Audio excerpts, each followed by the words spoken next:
салом бинандагони азиз, имрӯз суҳбате дорем дар мавзӯи иқтисоди рақамӣ ва рушди он дар замони соҳибистиқлолӣ. Дар студияи мо ҳузур доранд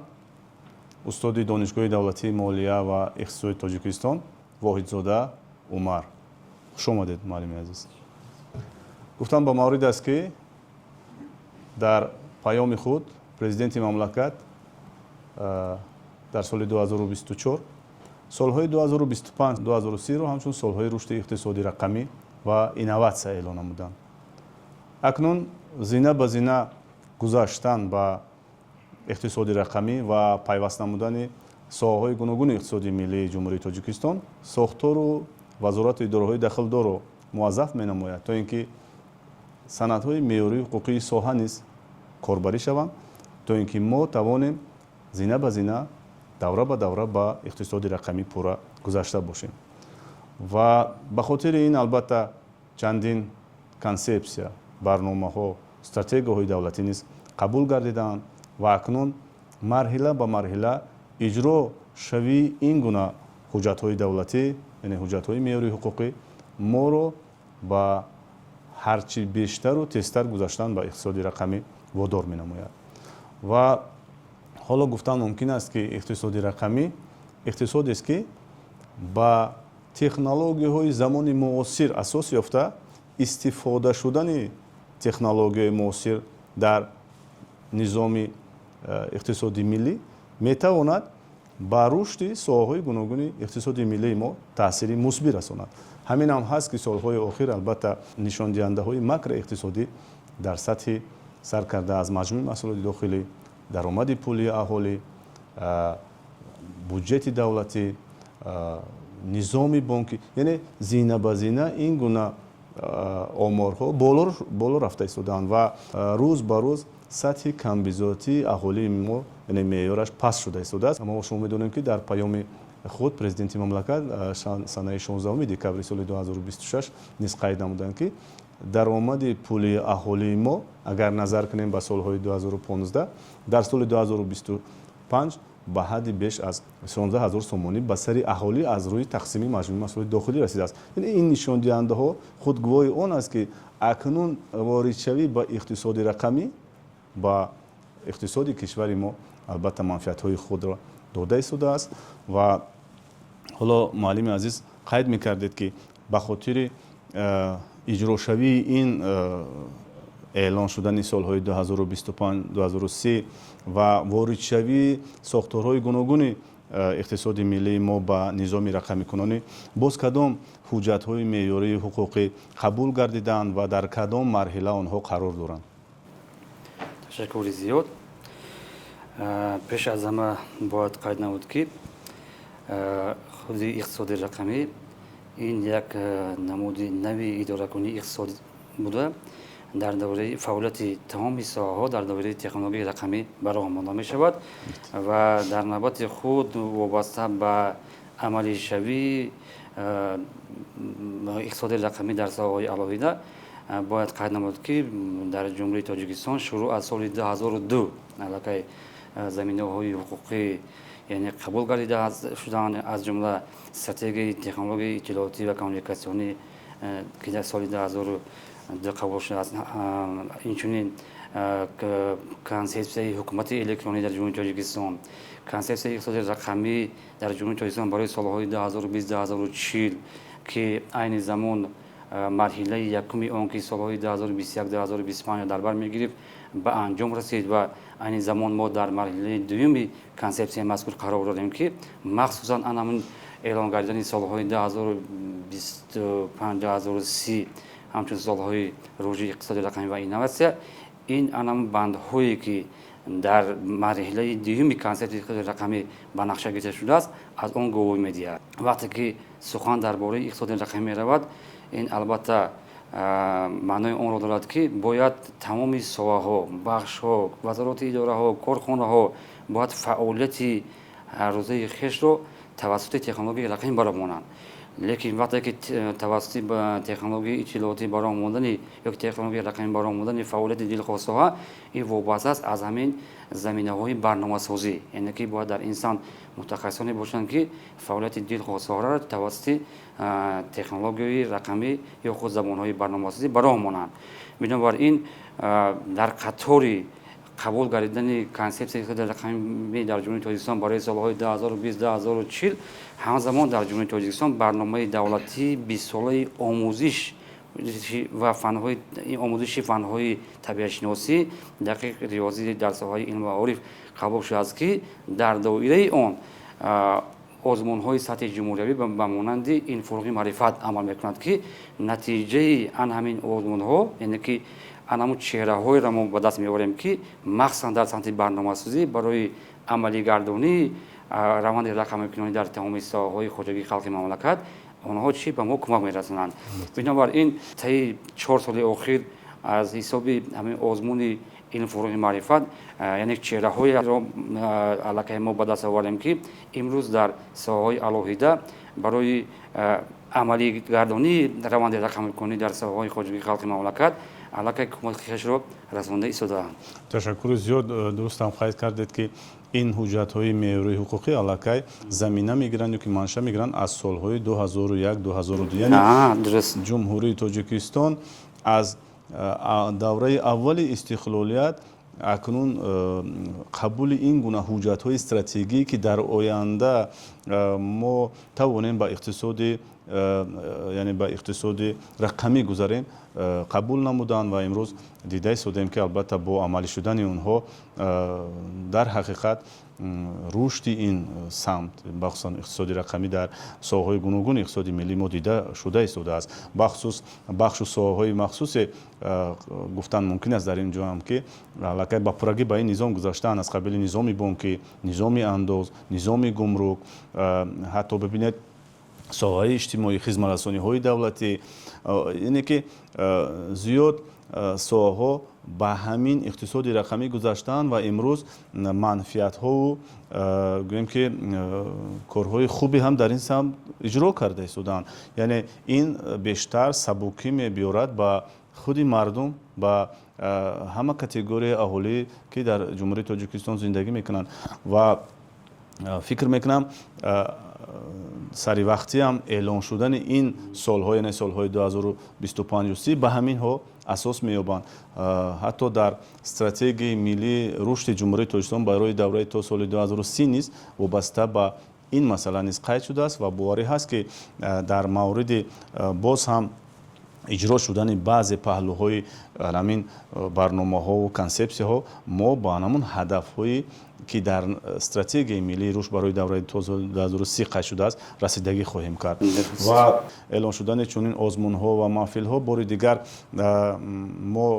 маорифчиён ва умуман аҳли илм водор месозад ки барои ҳарчи беҳтару хубтар тайёр намудани мутахассисони соҳа корро бозам ҷоноб кунем ва тавонем мутахассисони хубе тайёр намоем то ин ки дар соҳаҳои гуногуни иқтисоди миллии мо ба фаъолият оғоз кунанду ин қисматро ҳарчи бештару беҳтар чӣ гӯем роҳандозӣ намоянд. ва ҳоло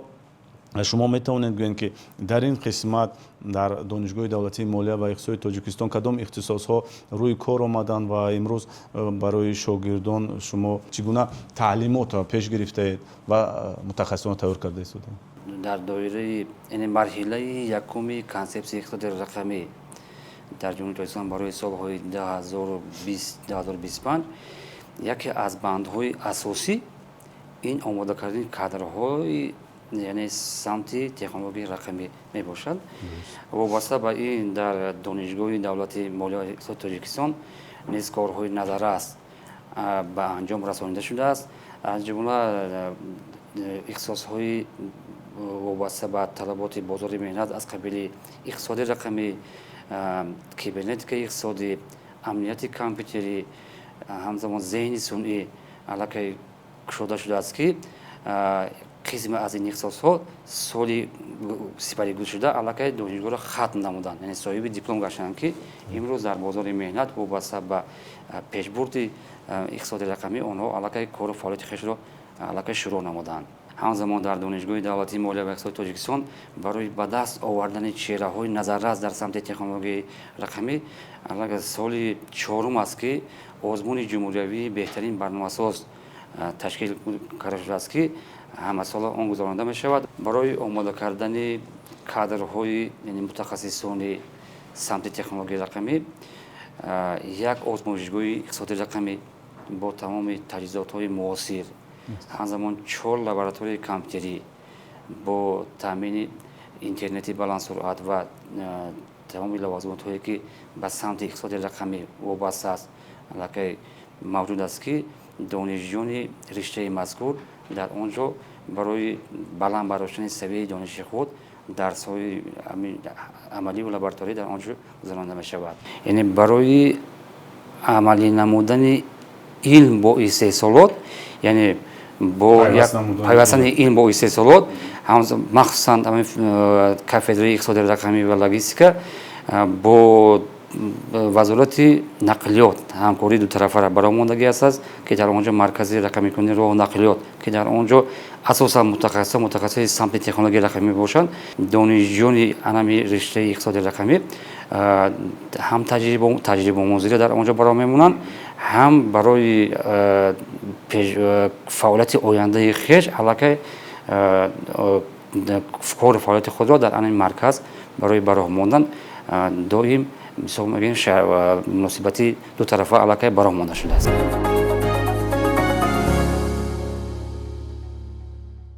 به خاطر تیار کردن متخصصان سطح بلند یا که بلند اختصاص البته هم دانشگاه و هم کارگاه و کارخانه ها و وزارت اداره ها در همبستگی باشند. البته من فکر میکنم یک متخصص خوبی این ساحه تیار می شود و می تواند در دلخواه ساحه های گوناگون اقتصادی تاجیکستان فعالیت کرده باشد، حتی بیرون از جمهوری تاجیکستان. و در برابر آنه که شرایط امکانات خوب است برای تیار نمودن متخصصان، اینچنین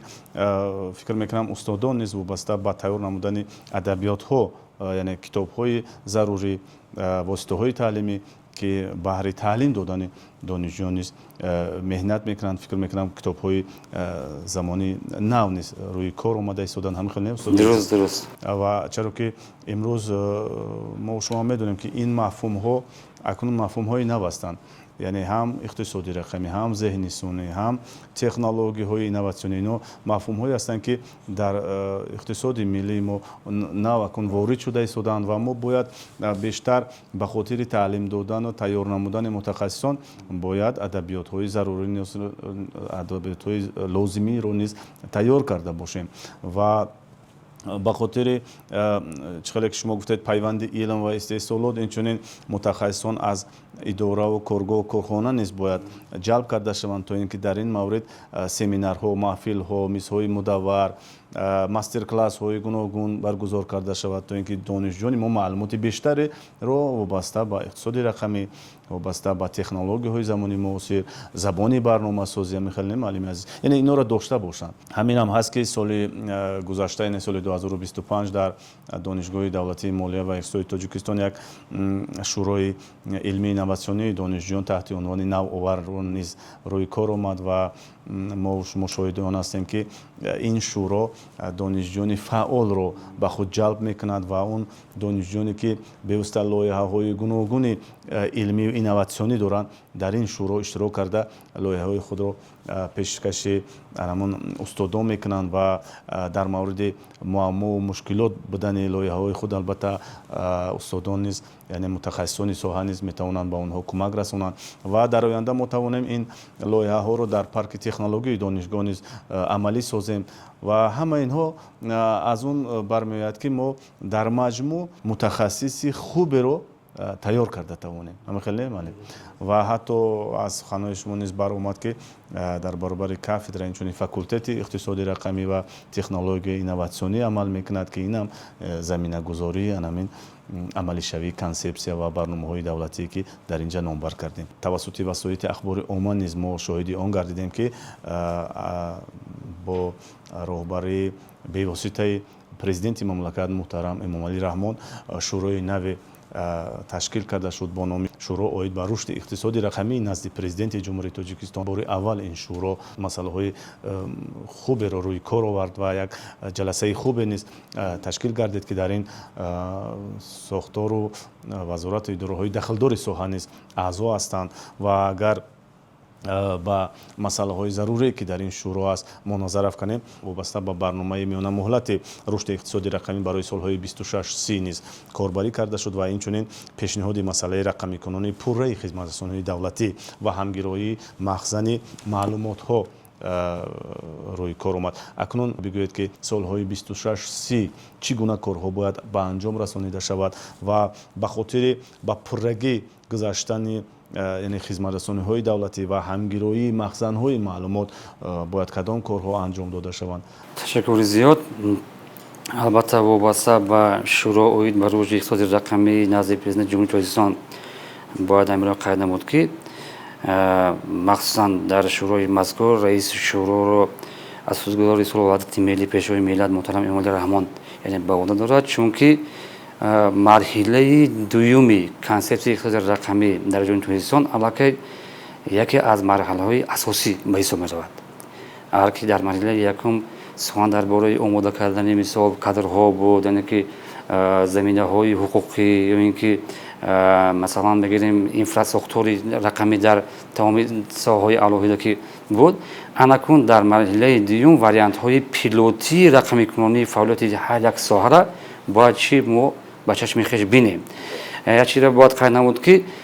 он масъалаҳое ки дар марҳилаи якуми консепсияи иқтисоди рақамӣ яъне ба нақша гирифта шуда буд, аллакай мо шоҳиди он гаштем ки аз он нақшаҳои будагӣ бар зиёд он чиза мо чӣ ба даст овардем. масалан мегирем имрӯз аллакай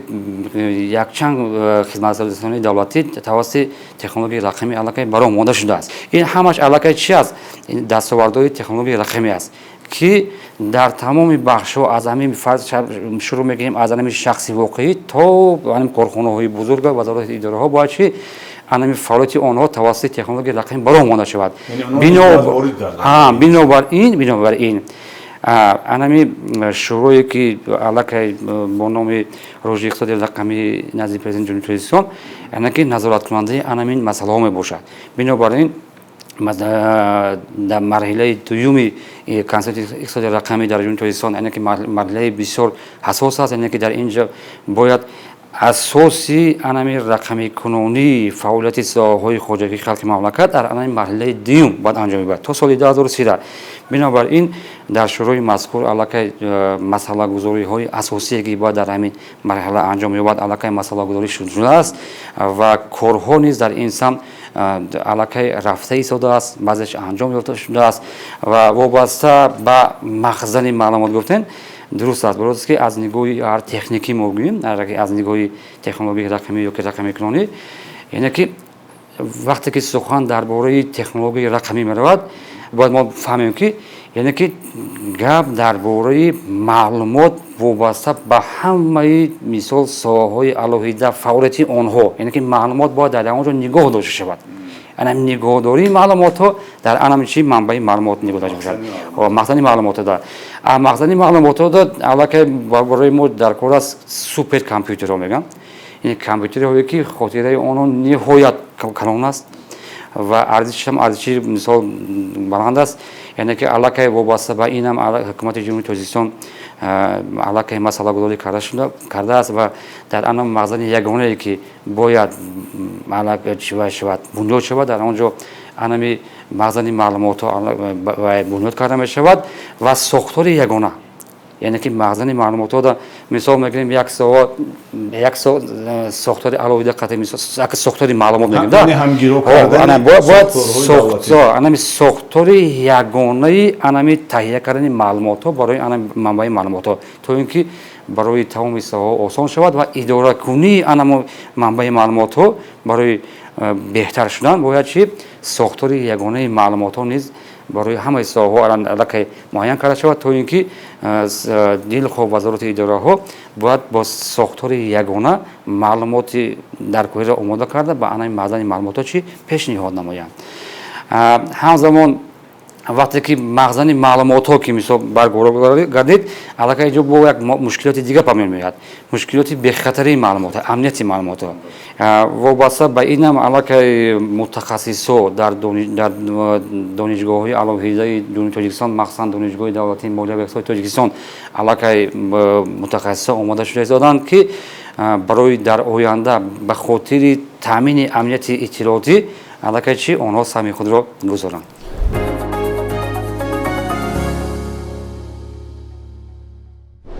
худи шӯро самтҳои афзалиятноки иқтисоди рақамӣ низ роҳандозӣ гардид ки якчандтаи онро метавонем дар инҷо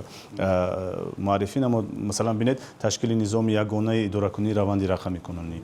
ба таври дигар рушди инфраструктураи рақамӣ, ташкили низоми миллии маълумот, ҳамгироии феҳристи давлатӣ,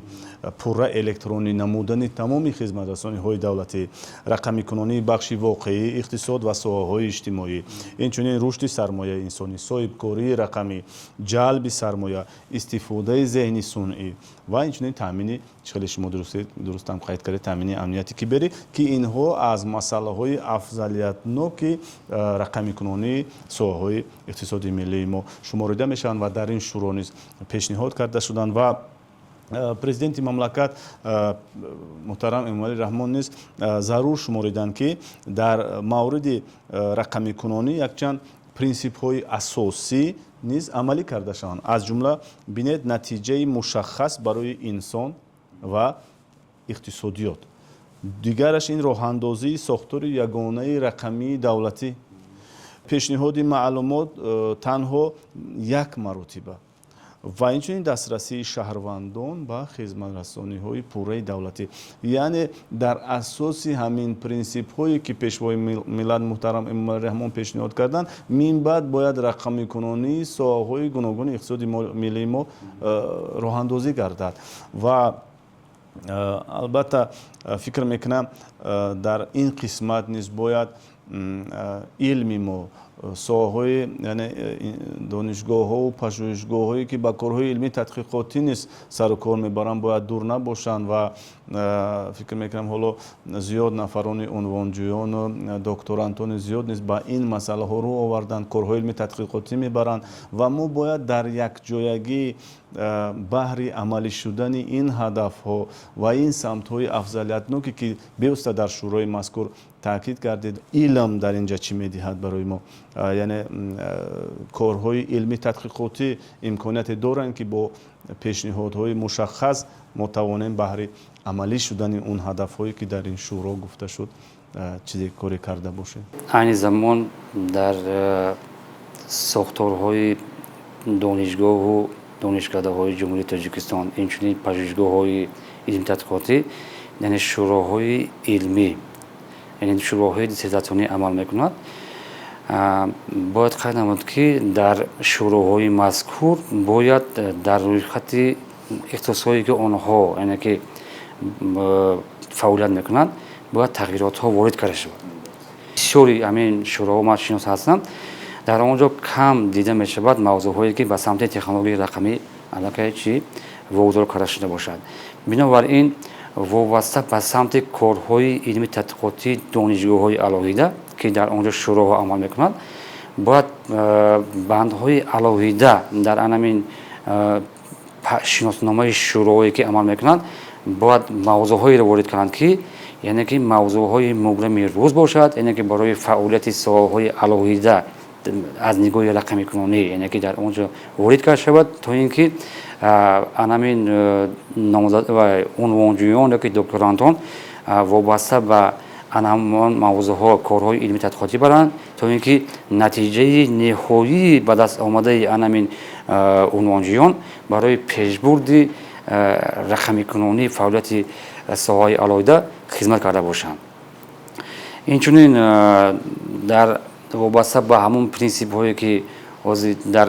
шӯро оид ба рушди иқтисоди рақамӣ назди президент қайд гардида буд, шумо қайд намудам принсипҳоро, яъне ки бояд қайд намуд ки вобаста ба анамин як маротиба ворид кардани маълумот, яъне ки яъне пешниҳоди маълумот танҳо як, яъне ки бояд сохтори маълумот бояд ягона бошад. Масалан як сохтори ягона ки و خب مثال ساهای مثال معارف است یا اینکه صناعت است تندرستی همه ساها باید در نمود یگانه معلومات خود را پیشنهاد دهند که تا اینکه دینبار در با اون معلومات چی تغییرات وارد کرده نشود. یعنی معلومات یگانه وارد میکنین در همون بعض منبع معلومات جایگزین میشود و اون چی نسبت اون معلومات ها یعنی برنامه‌های علاوه تهیه کرده میشود که اون را چی کار میکنند. دسترسی اهالی به خدمات رسانی یافتن البته عین زمان بعضی از خدمات رسانی ها البته به اهالی دسترسی هست. مثلا میگیم ما و شما میتونیم که به یکون ماموریت توسط حامیان موبیلی مبلغ برق رو پرداخت نماییم. این هم خدمات رسانی است. یا اینکه مبلغ خدمات رسانی آنها که نزدیک کمونالی رو وارد کردن. خلاصه همین خیلی خدمات رسانی بسیار است که توسط تکنولوژی رقمی آنها جنکی راه اندازی می‌کردند و آهسته انمی در دوام تا سالهای 2003 تمام خدمات رسانی دولتی یعنی برنامه رقمی که آن تهیه کرده می‌شود و به اهالی چی اون دسترس می‌گردد. درست هم قید کردین. البته برای منفعت اهالی است، برای منفعت بودجه دولتی است. چرا می‌بینیم که در این حالت انمون هم صرفه وقت است، هم حالت‌های پس شدن حالت‌های کورپسیونی است، یعنی از بین رفتن حالت‌های کورپسیونی است. در مجموع با زیاد شدن قسمی درآمد بودجه دولتی و سری وقتی پرداخت نمودن همه گونه خدمات رسانی‌ای که اهالی و شهروندان و کارگاه و کارخانه اونا استفاده میکنند و فکر میکنم که گذاشتن ساحه‌های گوناگون اقتصادی ما با پرگی به نظام رقمی کنونی البته بر منفعت هم جامعه هم دولت و هم خود اهالی می باشد. تشکر زیاد استاد عزیز برای یک صحبت بسیار هم پرمحتوا. خاطررسان می نماییم که صحبت داشتیم وابسته به رشد اقتصادی رقمی در زمان صاحب استقلالی با استاد دانشگاه دولتی مالیه و اقتصاد تاجیکستان واحدزاده عمر. با امید دیدار و صحتمندی شما در دیگر برنامه‌های صحبت روز صحت و سلامت بمانید.